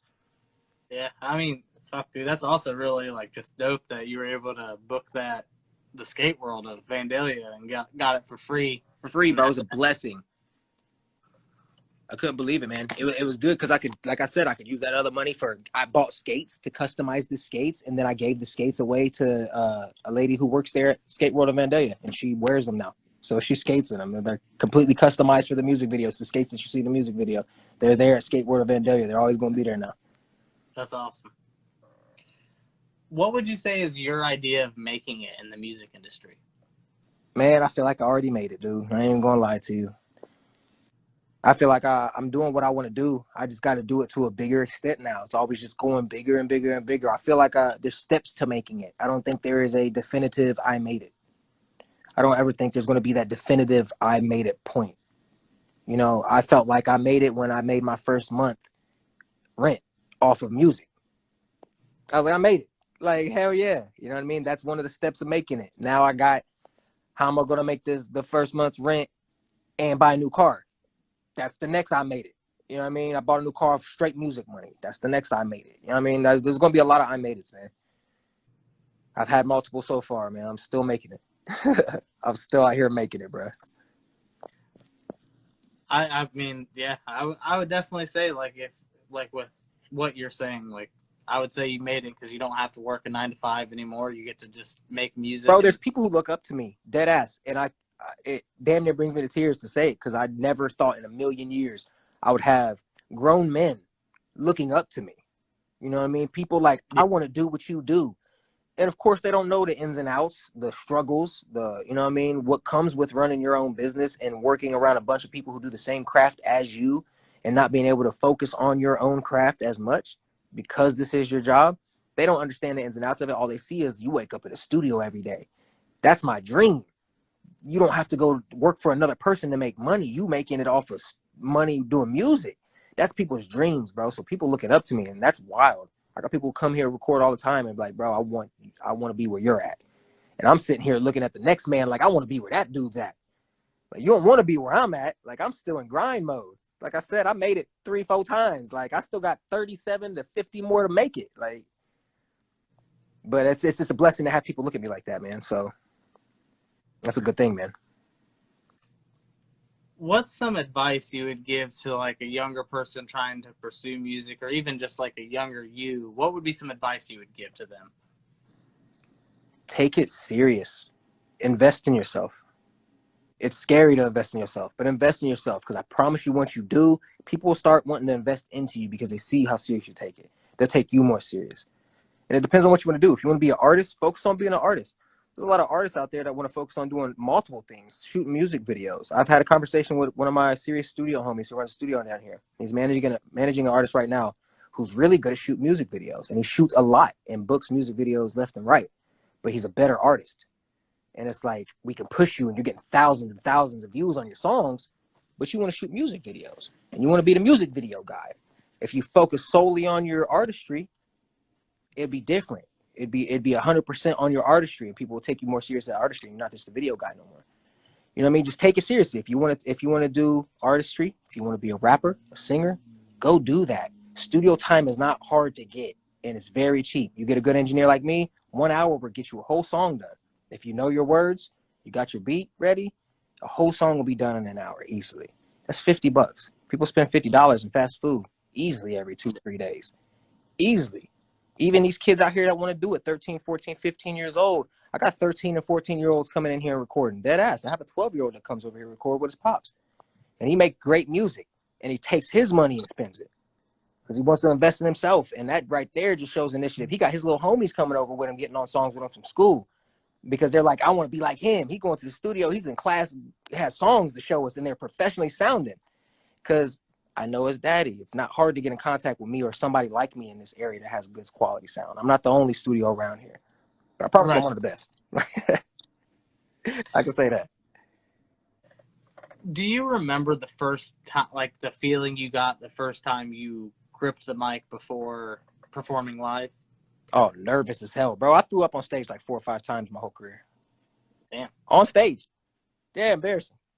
Horribly embarrassing. What happened, bro? One of them I had to run. It was in Piqua, Ohio. I remember vividly. I was like on the mic in the middle of my verse. I was like one word, like skipped over 2 words, right back into the verse, skipped over 2 words, walked right behind stage and threw up in a bucket and came back out and finished my set. Another time, I thought I was sick for real, and I just kind of passed out on stage, leaned up against the wall, still tried rapping my verse, throwing up in a bucket. You know what I mean? So my first show, I never get over stage fright or butterflies or anything like that. That never goes away. It just gets easier. It just gets more manageable. You know what I mean? But like my first time, bro, was rough, because I'm really awkward in front of groups of people. I'm antisocial, and it might not seem like it, but when there's a lot of people in a room, I'm quiet. I don't talk much. I'm either focusing on a computer, engineering something when people's talking and vibing out. I'm working on something, man. I don't have a lot of time and effort to put in a bunch of conversations with a bunch of people. That's why these artist retreats it was so different from me being around a bunch of people. But the cool thing about it was we were all on the same page. That's what made it good. We were all focused on music. We were all creating. There was no time to be weird. There was no stories about like, hey, what are you doing next week? How's the weather here? None of that weird shit. It's all like, bro, what you doing? Let's get on the verse. What's your name? Oh, hell yeah, that's sweet. It's just straight up. I felt the vibe and the energy good at these retreats. But you take me to a festival with 50 people waiting in line, talking random conversations, bro, I shut down. If somebody random come up talking to me, I don't even know what to say. I'm just like, shit, is this person watching me talk? Like, you know what I mean? I'm weird around people, bro. So yeah, when it comes to I being on feel it. stage, bro, I'm awkward, man. I think my stage presence is cool, but beforehand, I'm very nonchalant, in my bag, and my feelings, butterflies like crazy, and it's still to this day. I relate. I've done your episode 19 or 20, and I still have the nerves before every fucking interview I do. Yeah. What would you say is some change you want to see in your community? Change in my community, man. Just people getting together and supporting each other. People don't support each other enough, and I don't think even that's a change that I want. It's not going to happen. I don't see it happening anytime soon, man. People are so about themselves in our area. It's like crabs in a bucket, man. We're all just trying to jump on the next wave and get out of here, for real. Uh, the community is a cesspool of talent, and that's a bad thing and a good thing at the same time, man. Because everyone wants to be that dude. Yeah. Everyone wants to be on top, and everyone wants to get the shine. And when somebody else has that shine, no one wants to support that person. I'm telling you, like, when you see somebody getting views, streams, their posts getting 190 something likes, majority of the time those are real fans. Those are real people who like those people. They like those people. And it's not artists. It's not another artist. It's not like this artist liking this person or sharing that music video from somebody. It's a fan sharing that music video from that artist. You know what I mean? And I wish it was Yeah. more artists reaching out and expanding their fan base to other artists and stuff. And I feel like a lot of people have that superstar head already, not knowing that we still live in fucking Ohio in houses that we pay rent in, and we're not on these statuses to where we can start being bougie to other people. You know what I mean? We're not on that. You don't come pocket watch other people. There's no need for that. There's no need to talk down on other artists because their streams aren't as good as yours or anything like that around here. I feel like there's a lot of that going on though. There's a Yeah. lot of downplaying other artists. There's a lot of not showing love to other artists because of their status. I feel like when somebody's up here, they don't want to mingle with the people down here. You know what I mean? And I think that needs to change. But will it? Who knows? So, our last segment here is I have your discography. You only have one album on Spotify, and then you have one EP. So I also wrote down about 5 singles.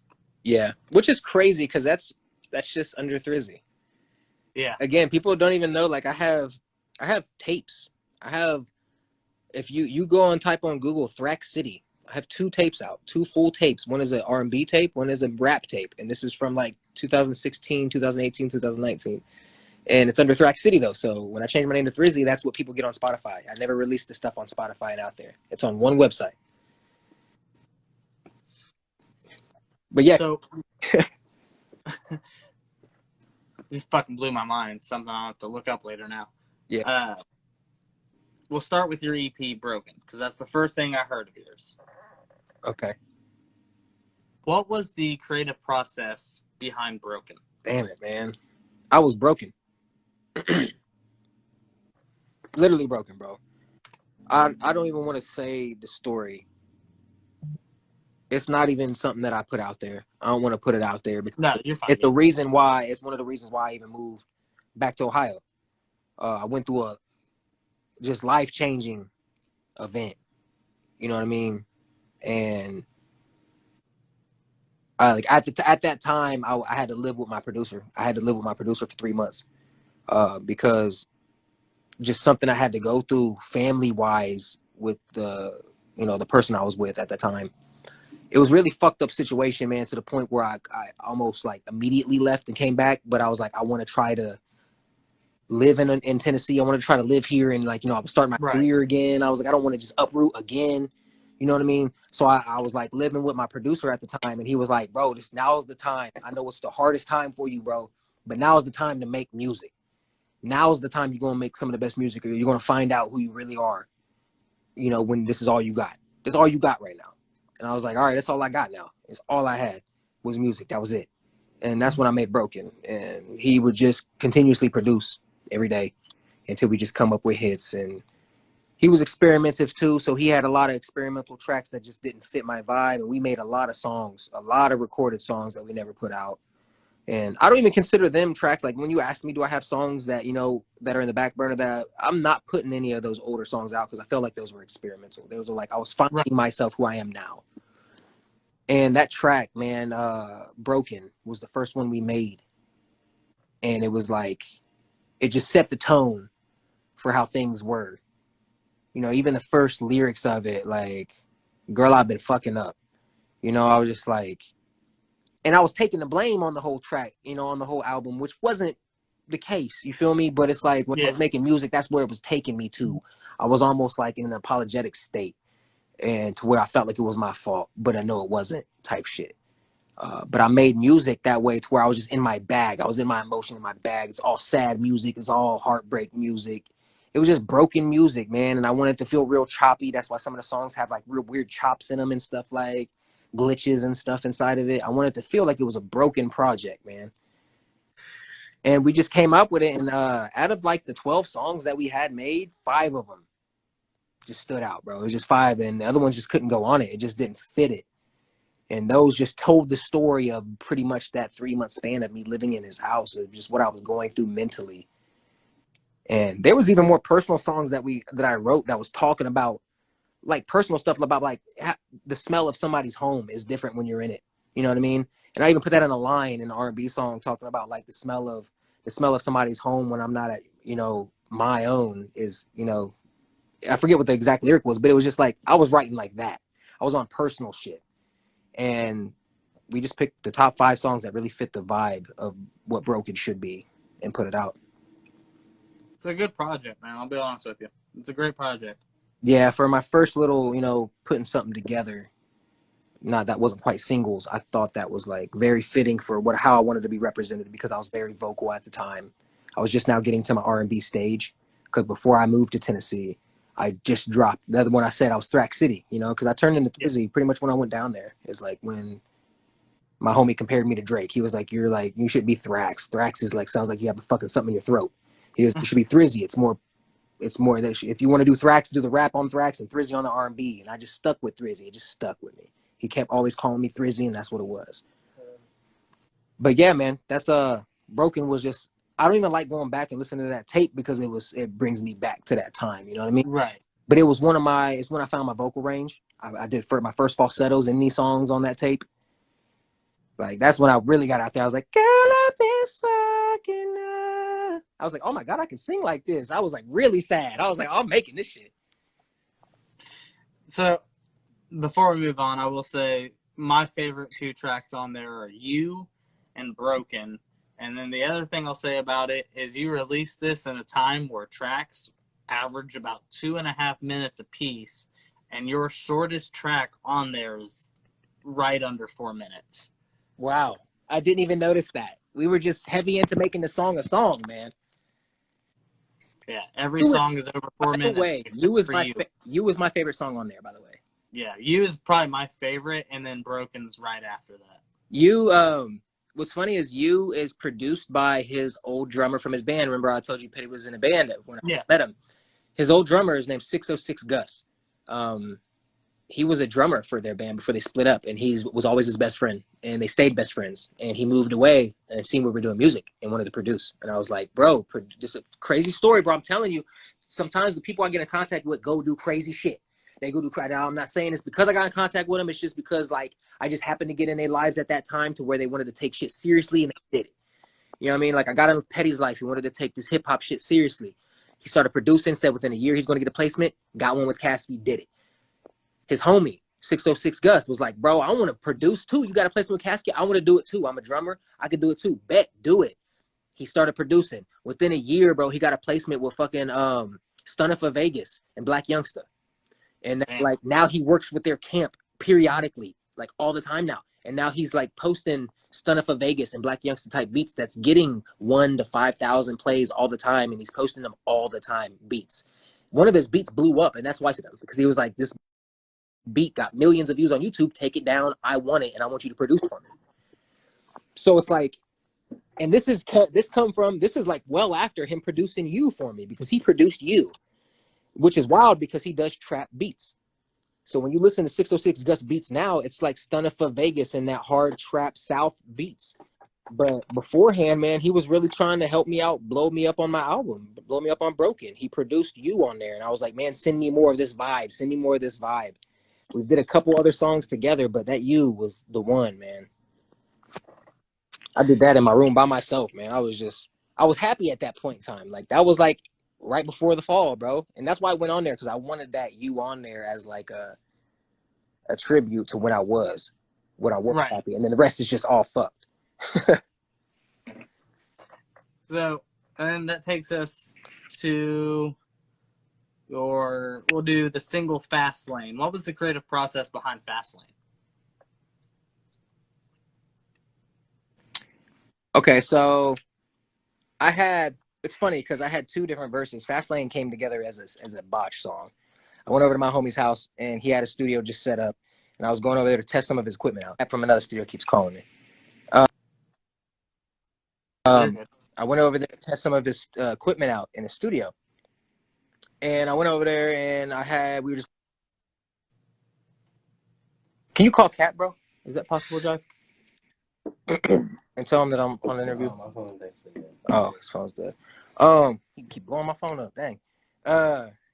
So I went up to his house, found a beat. I had verses laid out, and I freestyled a chorus. I freestyled a little chorus kind of off rip. I was just like, I'm in the fast lane, man. I just bought the whip, and I was just humming stuff.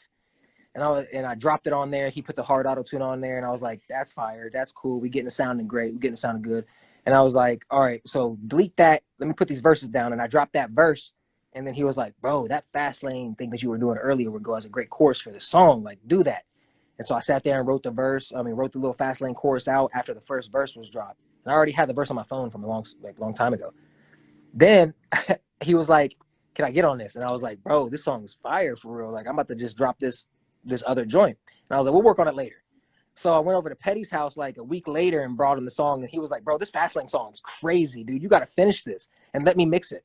And I was like, all right, bet. So I went over there and went through my phone again and found another old verse. I was just being lazy. I was lazy as shit for real. So I went through and found another old verse that worked. And I was like, oh, yeah, it works. And I dropped it on that bitch and had Petty mix it up. And that was Fastlane, bro. I promise you, there was nothing specially creative about Fastlane. It was just a good song. I just liked it. It came out good. The verses fit well with it. I mean, it is a fire track. Then we'll go to your album you dropped last year, Stargazing. Yep. What was the creative process behind that tape? Also, all the songs on that tape was made here in Ohio. Besides two, I believe. I think two came from Tennessee. I think I did two. Cut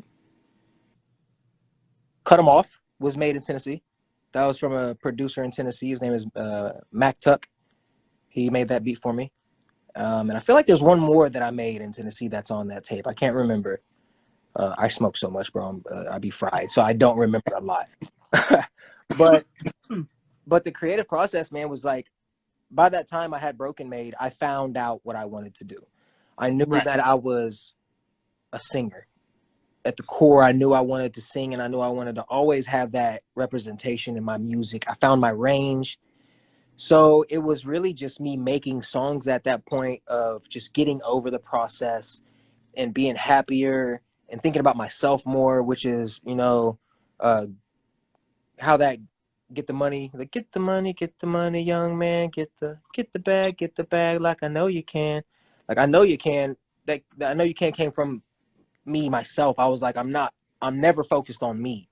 And I never have been, to where I've never talked about things that I wanted and what I felt. I've always talked about situations I've been in and how it made others feel. And they were always sad songs. And this tape, I wanted to kind of get a little bit out of that zone and make more happier and express more of me. I had one that was more Caribbean feel that I had Smokey Smooth on, and that was more of like a Southern poppy Caribbean vibe that I wanted to make more happy because my music was leaning towards the very, very sad music. But it wasn't like Juice WRLD sad.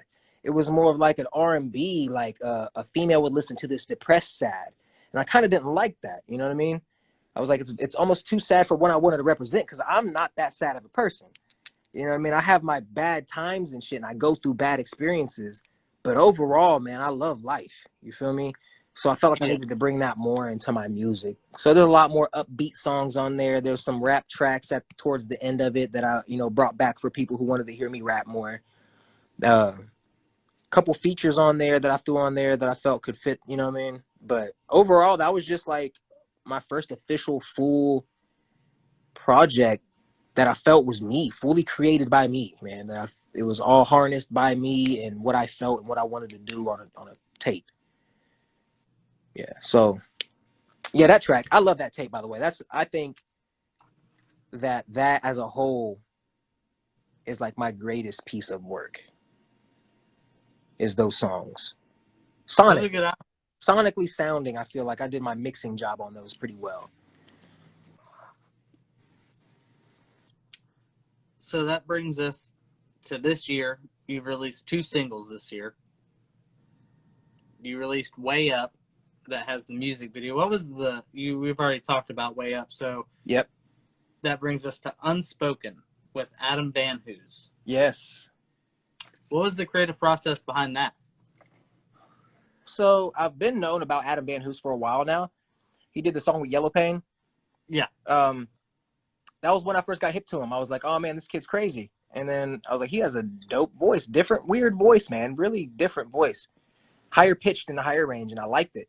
I'd never thought about working with him though, to be honest. I was like, it doesn't seem like a style that I would work with and mesh well with, competing with my vocals. So I never thought about it really. And then I seen that he was doing a music video shoot with Spencer Wolf. And of course, that's my homie. And he called me up. Spencer called me and was like, hey, man, we need some extras for the background of this music video for him and Cam Michael. They have a music video. So if you look at his new music video that he has out, him and Cam Michael have a music video out. Me and Jxve are actually in it. Me, Jxve, and my chick are in it because Spencer needed us out there for extras.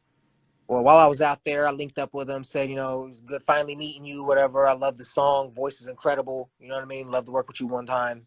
And I guess Spencer showed him Way Up because he already had Way Up done. And Spencer showed it to him, was like, this is the last video I shot. Check it out. And dude loved it. And he was just like, I got to do a song with him. You think he'll do a song with me? And Spencer was like, yeah, hit him up. So he hit me up and was like, hey, man, we got to get on a song. I was like, say less, come over tomorrow. So he literally came over and we just did the song in the studio. It took about 5 hours. We were going through beats, found one. I was like, we got to do something that makes our voices contrast differently because I want to go with like a lower tone compared to your high tone. Knowing that I'm always usually up here in the highs anyway. I got that high pitched voice that I'm always up here like that. And he is too. And I didn't want it to clash so much. Right. So I let him take over that high powerful because to be honest, bro, he's a power singer. That boy got power in his vocals. If you heard it, he got power. He be belting that shit out. And so I had to come real soft and simple and mundane just to give that contrast to it, man, because I didn't want it to sound like two of the same people trying to do the same shit on a song. So we came up with that song, man, in a day, man. It was beautiful. Beautiful. Kid's very talented, man. Yeah, I mean, that was smart of you to do that, to once again, just to have the awareness of knowing, like, we both have a similar sound, so having us both do the same thing is not going to play right. Yeah, it just wouldn't play right, especially on the beat. Sometimes it does. Sometimes I can melodize over people. For instance, me and Jxve, we have a song we can't release because the beat's purchased. Somebody bought the beat before we dropped it, and we went to go buy the beat, and the dude sold it like a day or two before. We were so mad. But for instance, I was on there, and he has a hook, and I tried melodizing over the hook, and our voices, we found out, don't blend well together. They just don't. He has such a predominant high-pitched voice, and I have such a soft, predominant high-pitched voice. And when you get the two predominant high-pitched voices that are different tones together, it is just a weird sound together, man. You think it'd be pretty, but no, it's It not. doesn't come out that way. No, maybe if I was a female and had the female tone that it needs, but no, it's not the way it needed to be. You know what I mean? We realized that with music, you find that out, man. Doing music with other artists, you realize, like, you may think you'll be a great artist to do a song with this person, like me, and this person will be amazing on the song, but like you find out, like, nah, that's not really a good dynamic. You just like his music. You like his music and you would want to get on a song with him, but would you guys really make a great song together? Probably not. You know what I mean? That's a case with a lot of people who say that. You know, people want to get on a song with Tech Nine thinking they're about to make a great song with Tech Nine, but he probably gonna out rap the fuck out of you and make you sound bad. You know what I mean? It's just it's probably won't be a good dynamic. Yeah. So, all right. Well, is that all you got for me? Plug? Got anything you want to plug here at the end? Man, so the artist retreat is like the biggest thing coming up that we have going on right now. If you're an artist and you take your craft seriously, tap in with me or Jxve, man. Go on Jxve, Spotify, not Spotify, but IG. Go on my IG. Hit me up. We'll get you in contact with the dude who's really throwing it, so you know it's no bullshit. This isn't something we just created. This is something that we got offered into to host a mansion of our own, and we're inviting our people out, man. So if you really want to come with us and vibe in our mansion, come on out. If you don't want to be in our mansion, pay $300 and go into one of their mansions. They got it going on too. This is just, this is something for our people, so you can come with us. And we all getting carpools up there. We carpooling so we can bring our equipment. Our studios are coming with us. Free services for everybody, man. $300 will get you there for 5 days in a mansion, and we're networking across multiple mansions, man. So if you really want to do this, tap in with me. You got 2 months to get the money together. It's at the end of September. And I got a show coming up. We got a show coming up August 6th in Pickwood, the VFW. You can catch me and Jxve. We're performing for a birthday bash for a chick named Chelsea out of Pickwood. She's been a fan of mine for a long, long, long time, and she booked me to come be one of the headliners at her event. So come check us out there. All right. If you're watching this, all of Thrizzy's links will be in the description below. His Spotify, his Apple Music, his Instagram, his YouTube channel. Make sure you tap in with him. And if you're an artist watching this and you want to go really network with other artists and producers, be sure to get a hold of Thrizzy or Jxve and get it done. Get it done, man. Invest in yourself. That's the biggest thing. The biggest message to take away from this interview: take your craft seriously. And if you do, invest in yourself. Invest in yourself. You're investing in putting food in your body from McDonald's. Skip that meal and invest in putting that $5 towards an ad and see your fans go up just a little bit. Really just invest in yourself, man. Take it seriously. Facts. Jxve, if you can hear me in the background, hit me up. I need to interview you too. He just left the room. He's tired. He's phone dead too. I'll let him know for sure. I'll send him a message. All right, Thrizzy, I appreciate you coming on, man. I appreciate you, brother. You have a good night, man. You too. Take it easy. Later.